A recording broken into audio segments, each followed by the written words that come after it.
certainly have fears that there is a serial killer at loose in Perth. Sarah Spears, Jane Rimmer, Ciara Glennon. And every time you saw a young girl walking by, you think, oh God, is she going to be the next victim? Now, one man stands accused. If police are right and Edwards is the Claremont serial killer, he's been hiding in plain sight for 20 years. Today, the trial of the century stretches all the way to the UK, where scientists made a DNA breakthrough. This is day 48 of Claremont in Conversation. Natalie Bonjolo joining you with Damien Cripps and Tim Clarke, who is calling in during the afternoon court break. So, Tim, this is the first UK witness, but this witness is actually in Perth. Yes, that's right, Nat. She's flown all the way here as to make a special guest appearance. Her name is Carole Evans, and she was basically the boss, the reporting scientist at FSS in Birmingham in 2008 when these tiny fragments of fingernails flew all the way over there, were received in London, and then couriered, we found out, up to Birmingham, where this crucial DNA work was done on them. And so Miss Evans has come to Perth to give her evidence in person, and that started today. It will continue tomorrow, and in between we're going to have two of their former colleagues of FSS who are going to give their evidence via video link, which is why we explained last night. That's why we're starting late and finishing late in court tonight. And we've talked before a little bit about FSS. Did you hear any more about just how their operations worked? And we do know that they were world leaders. Were they quite advanced? Yes, we've heard a little bit, and we know a little bit. They were, at the time, they were government-owned, or the government contracted DNA laboratories. They had various sites all over the UK, 6 different labs. London, Birmingham, which are the two main ones where we, or the Claremont case, is concerned with. But they did the majority of casework for a lot of the police forces in the UK at that time. And on top of that, they had a research and development department headed by Jonathan Whitaker, who we've discussed before. And in that department, they were responsible for pioneering this low copy number DNA technique, which was eventually used on the macro exhibits, and we've been told that elicited the forensic breakthrough. And so today we started the walkthrough from the very first moment that FSS became involved, 1st of September 2008 at 2:22 p.m. We even know the time of day where they received exhibits in London, and we've been, for the first hour or so today, we were walked through exactly how they got there, what happened when they did get there, how they were labelled, what they looked like a little bit, the bags that they came in at least, and then they were couriered up to Birmingham, which is where the DNA work, the extraction work actually started. So we've got a little bit into that, and we've seen some of the documents related to that, but we've got a fair way to go. Damien, how often have you heard about DNA and forensics and samples being sent overseas? Is it something that's common now that you would come across, or not so much? I don't think so, Nat. I think that these days the Australian labs and the people in this country that are doing it are very well regarded. I don't think that we're behind the 8 ball as such, but I think it might have been the case. I don't know for certain. I think the case is back when these samples had been taken and then were subsequently being considered. It was a case that other areas in the world had more advanced processes, or had people who'd been working on it longer, and that's how we ended up in that position now.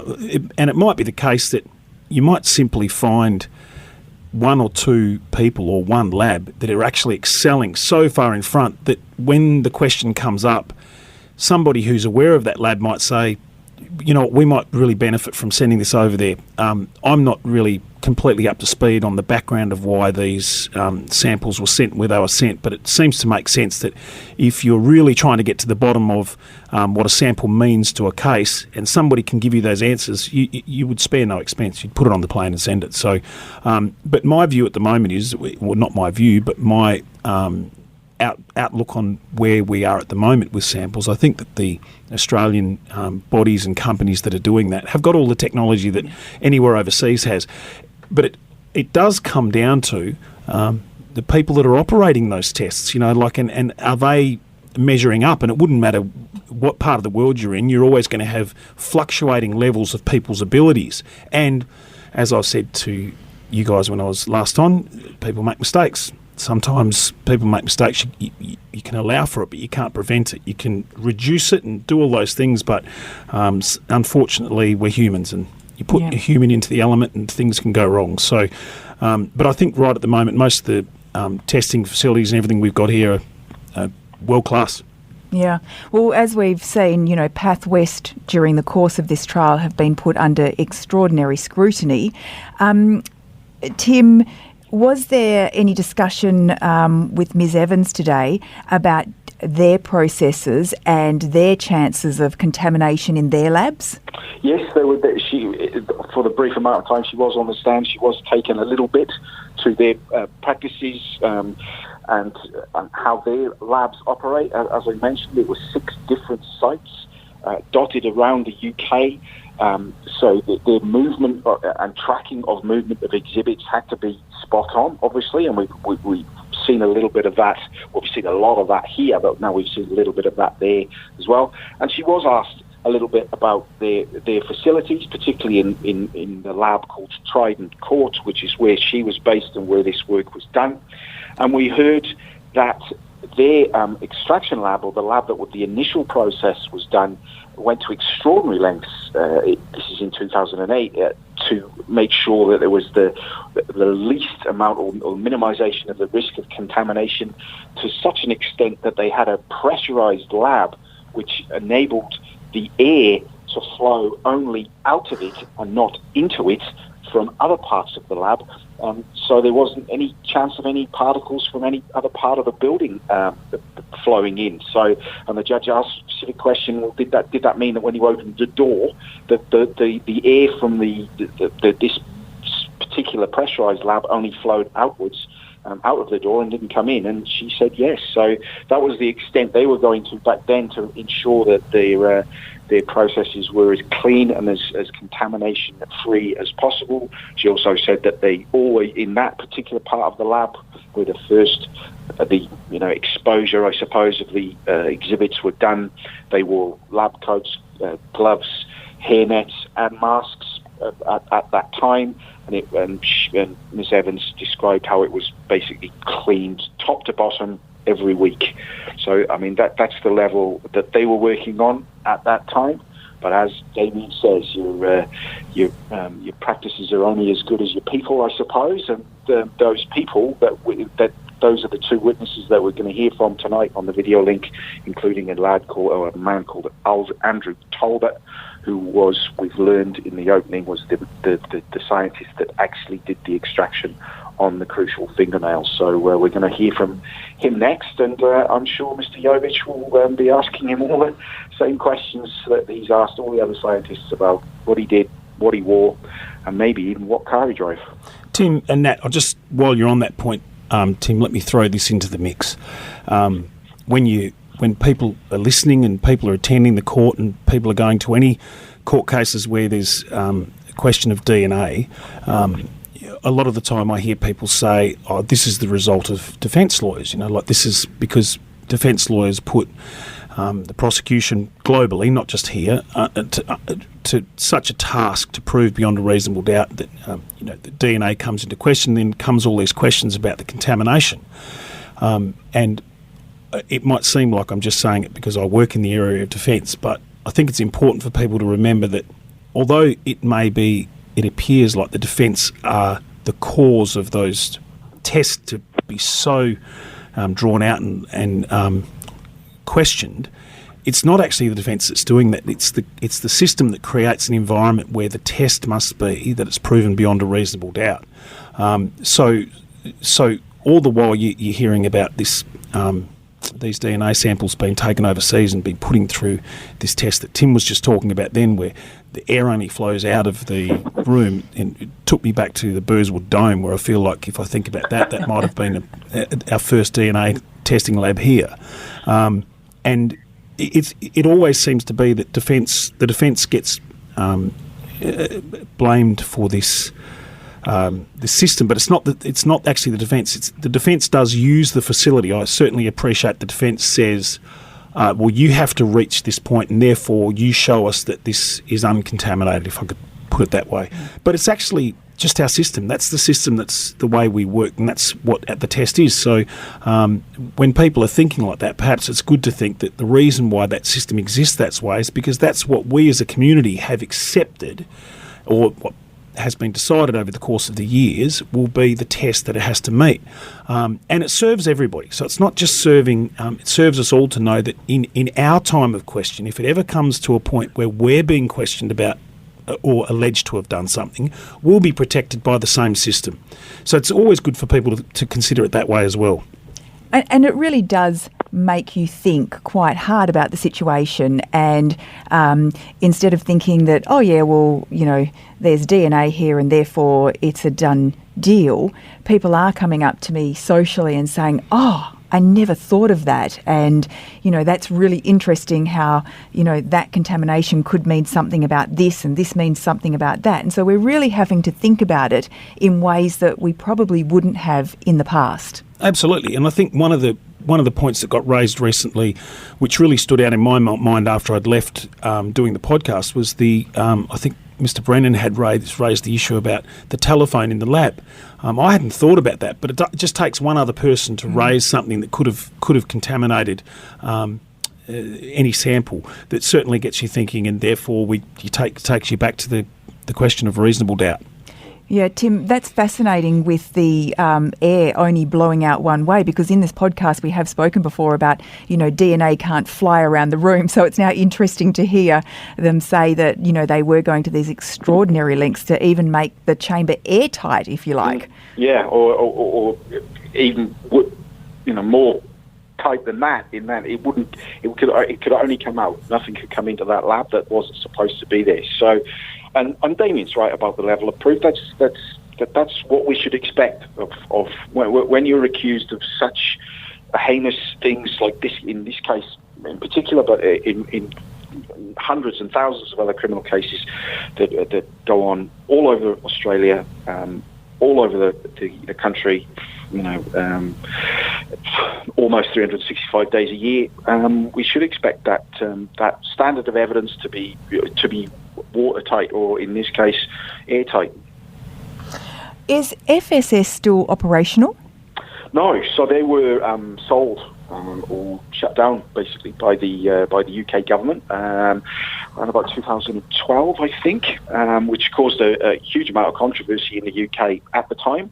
And it would have caused a headache for the macro investigators, I'm pretty sure, at that time as well, because they would have wondered, well, I mean, we have these results, so are we ever going to be able to use them now the lab is not there? But obviously, that's those fears, if they did exist, have been proved wrong, because we have Miss Evans, we have Mr. Talbot, we have another scientist coming up today, and then we've been told that Jonathan Whittaker, who was the head of research and development at FSS at the time, and he's still regarded as one of the leading lights in low copy number testing across the world, to give evidence.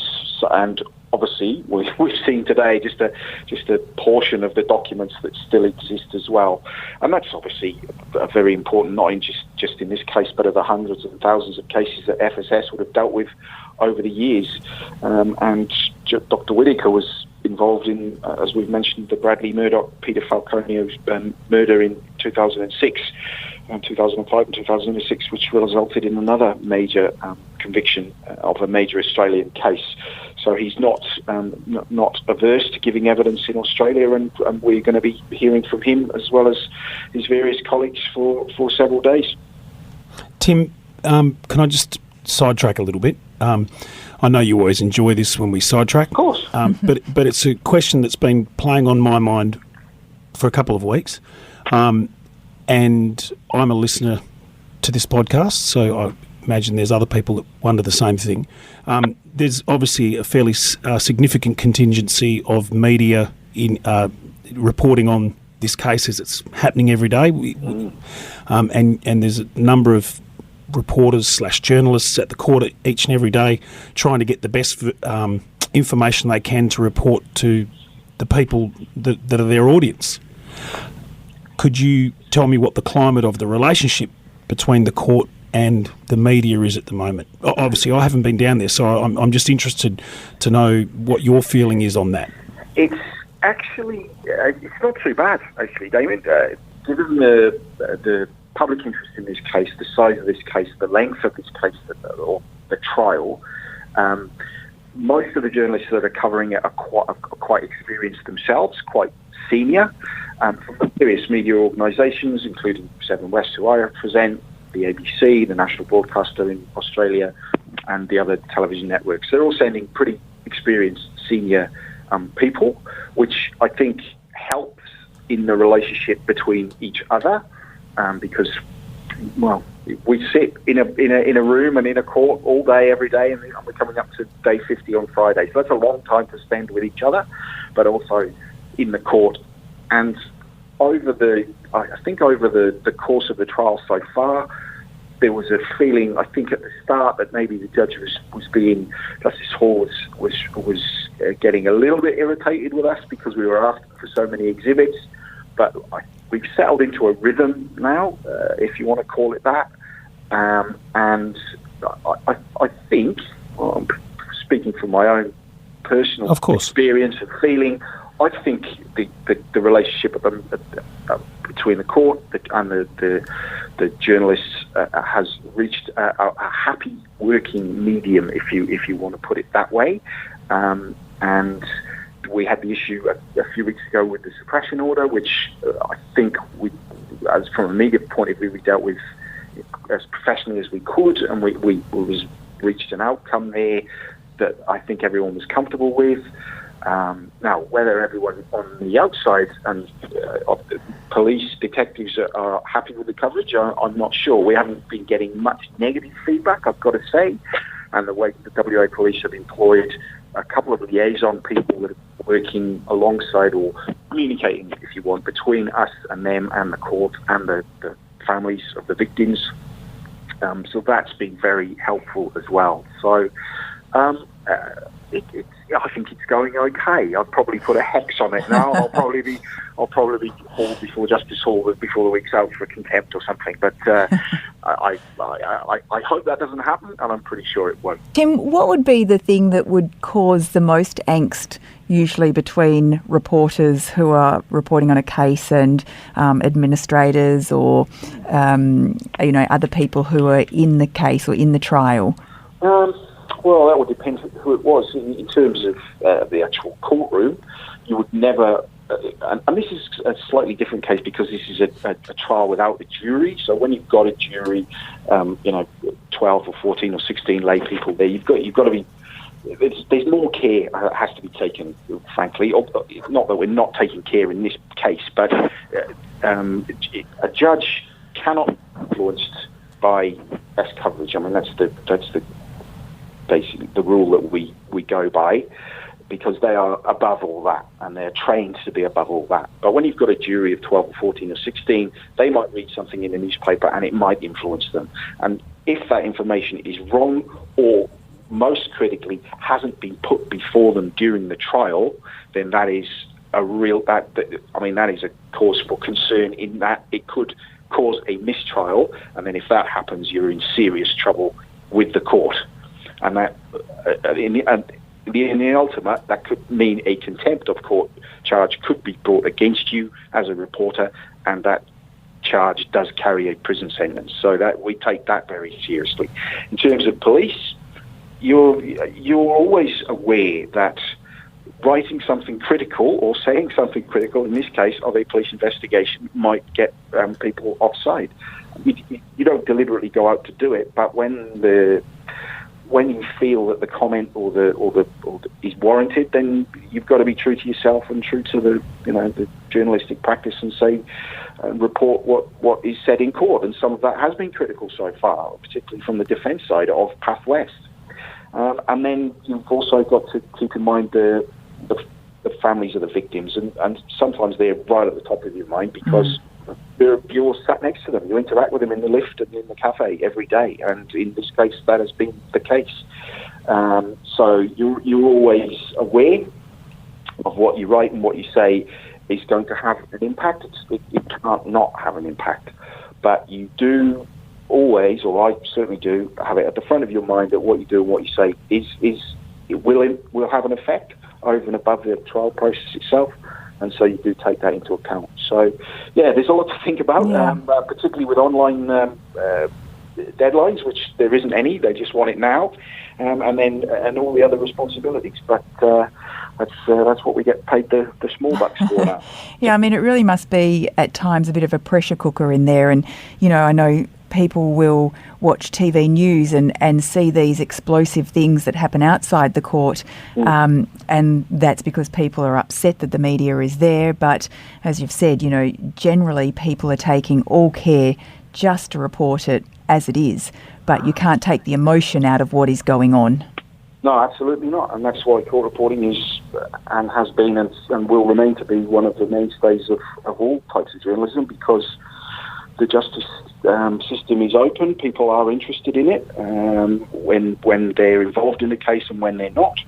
And you're absolutely right, Nat. It is a very emotional day or week, or in this case, 6 to 9 months, because at times you are reporting and witnessing the worst day of somebody's life, and in this case, some 3 families' lives. So you're always aware of it, and the day that you become immune to it or don't become aware of it or forget it is the day that you're not doing your job properly.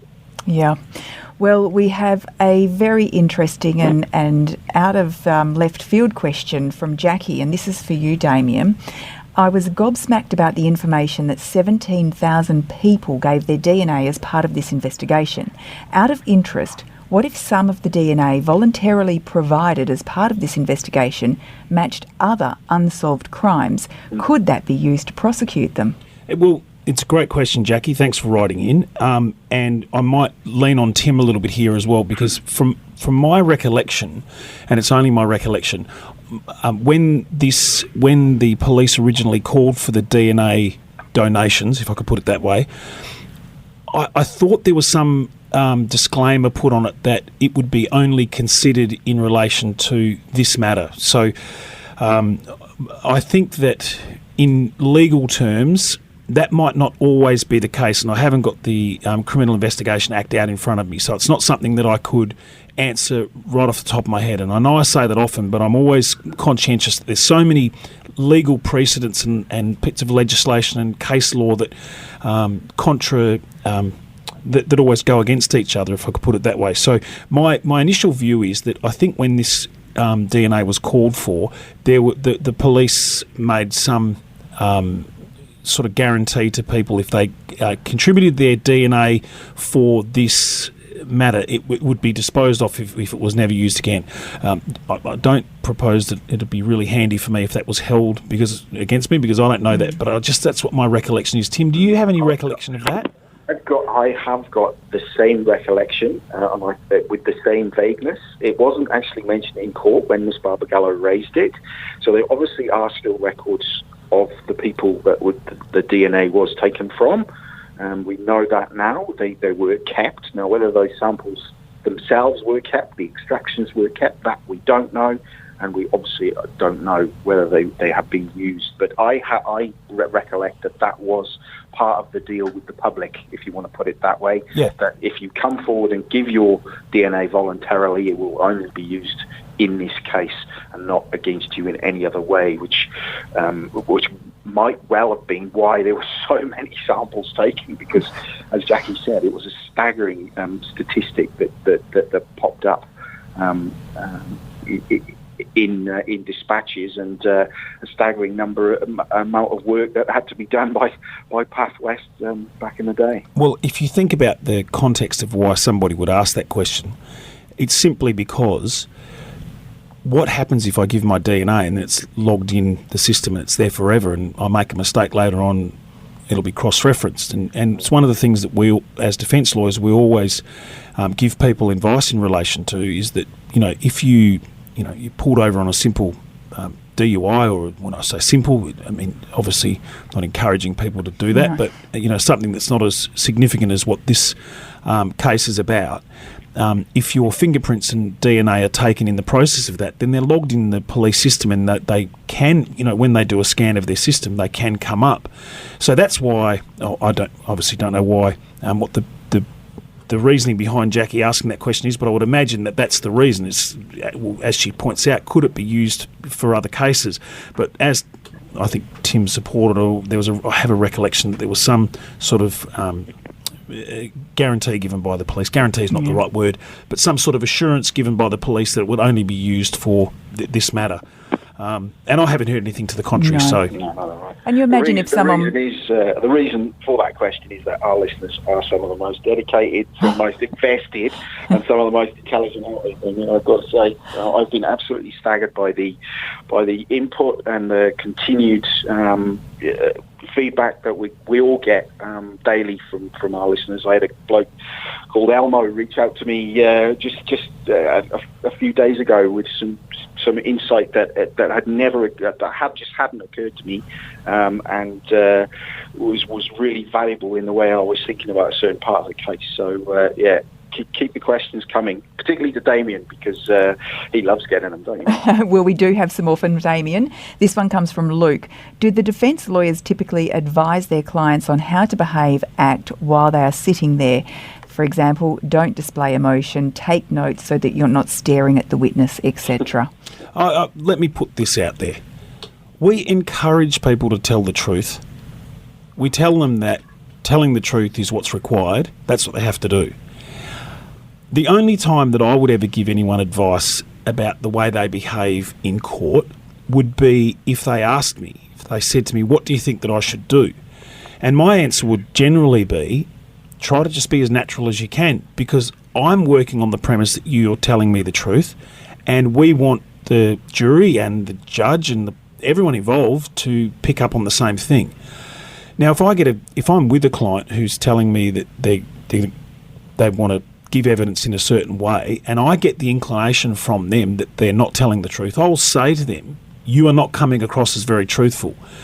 If this is the truth, we need to find a different way for you to present that, because I'm working for you and I'm sitting right here now and I'm saying that I don't believe you. And if it is the truth, and I'm giving you the opportunity to reiterate to me that it is the truth, find a different way to portray it. So when I say find a different way to portray it, stop thinking so much about what the outcome might be. Think more about what the story you're trying to tell is, and what your best recollection of that is.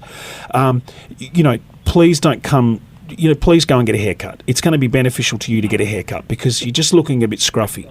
Please have a shave; it'll come off better. But like some people wear a 3-day growth better than others, so it's not everyone that you would tell to go. So I think that the answer to the question is, I think all good lawyers would certainly give their clients a bit of advice about how they might present in court, and if they've got I'm just trying to think of what would be a good example. If, for instance, somebody suffered with a tic, and that's a terrible word to use, I can't think of another word, something that would stand out to a jury, what I would potentially do is raise that in my opening. I'd say, well, now you'll meet Mr. X or Mrs. X or Miss X when she'll give her evidence, and it'll become very clear to you that she's got a twitch in her right eye. And I've had a bit of fun with that during taking it. Just so I'd find a way to let the court know that was something that that was part of their natural makeup. But in answer to the question, I think the simple answer to that question is yes, we do sometimes give some guidance to people on how they might present, but ultimately we are looking for people to get in there and tell the truth and the most natural version of that truth that they can. Yeah. Well, thank you both for your time. Tim, I know you have to run because court is starting again in a moment. So just tell us very quickly, if you can, what happens tonight. Yes, so we've got 2 video links direct from the UK of 2 of the staff members of FSS who worked on these fingernails, and they will be asked about that, particularly Mr. Talbot, who we understand was the actual scientist who did the swabbing, extraction, etc. on the fingernails, which led to this crucial breakthrough. So that's what we will hear late into the night. And that's via video link. Indeed. Yeah. All right, terrific. Thank you so much. Well, we'll have all those details from tonight's special sitting in tomorrow's podcast. So join us then for day 49 of Claremont in Conversation. This podcast was produced by Kate Ryan and Alicia Preedy and recorded in the studios of 7 West Media. Audio files were provided from the archives of the 7 Network and the West Australian. Sign up for daily emails and all the latest on the Claremont trial at thewest.com.au. Enjoying this podcast? If the story behind the headline matters to you, then you can count on thewest.com.au to deliver. For more on Claremont the trial, follow the live blog, watch the nightly news updates, and sign up for daily email updates at thewest.com.au. Subscribe now for just $1 a day at thewest.com.au.